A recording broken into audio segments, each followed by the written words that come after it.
10 dahilan bakit ayaw mag-start ng sasakyan kahit bago ang battery. Good day, Kamaster! In this video, magbibigay ako ng 10 dahilan bakit ayaw mag-start ng sasakyan kahit bago ang battery. Meron tayong battery dito na brand new, 2SM Gold regular, 50 Ah, 12 volts, maintenance-free battery. Ibig sabihin, less hassle. Hindi na po natin kailangan na magtutubig or magbabanto once na ito ay maigahan or matuyuan ng tubig kasi po, ang kategorya ng maintenance-free battery ay disposable. At once na ma-meet na niya ang 2 to 3 years, automatic i-dispose na ang battery na ito or papalitan na ng panibago. So, ready to use na po ang battery na ito, maintenance-free battery. Kadalasan po ginagamit ito sa mga Toyota Innova old model ha. Hindi po yung Toyota Innova ngayon na new model kasi mga special type na po ang mga baterya noon. Mga DIN 66 Gold na po yon. Ito kasi DIN 66 Gold at saka 2SM Gold, magkaiba po ang size. Ito po kasi pangkaraniwan lang ito na baterya, 2SM Gold regular lang siya. Pwede rin po ito gamitin sa Ford Fiesta na sasakyan, kotse.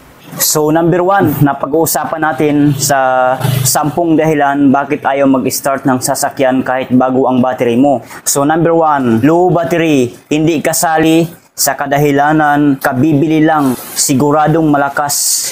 Unless na lang po kung factory defect ang nasabing battery. Pangalawa, ignition switch. Isa sa dahilan kaya ayaw mag-start ng sasakyan. So pangatlo po tayo, fuel pump. Problema sa fuel pump kaya ayaw po lumaloy ng gasolina. So, number 4 na tayo, starter motor. Issues na pangkaraniwan, carbon ay sira. Pag may maririnig kayong click na para bang sound lang, sinyalis na sira ang carbon dioxide. Okay? So, number 5 na po tayo, empty fuel. Kapag walang gasolina, syempre hindi po naandar ang sasakyan. Number 6, faulty spark plugs. Yung spark plug po ng ating sasakyan, pag mahina na ang kuryente or wala na talagang kuryente, malamang hindi po mapa-start ang ating sasakyan. So, number 7, dead battery. Kapag bumili kayo ng battery, siyempre, tinitesting or tinitester yan ng store or shop na pinagbilhan nyo ng battery bago ibigay sa inyo ang nasabing battery. Right? So, number 8 na po tayo, faulty alternator. Isa sa problema ng ating alternator, Kamaster. Pagka hindi nagcha-charge yung alternator sa battery, maaring hindi mag-start ang sasakyan. Sa kadahilanan po, malulubat ang battery. So number 9 na po tayo, starter relay.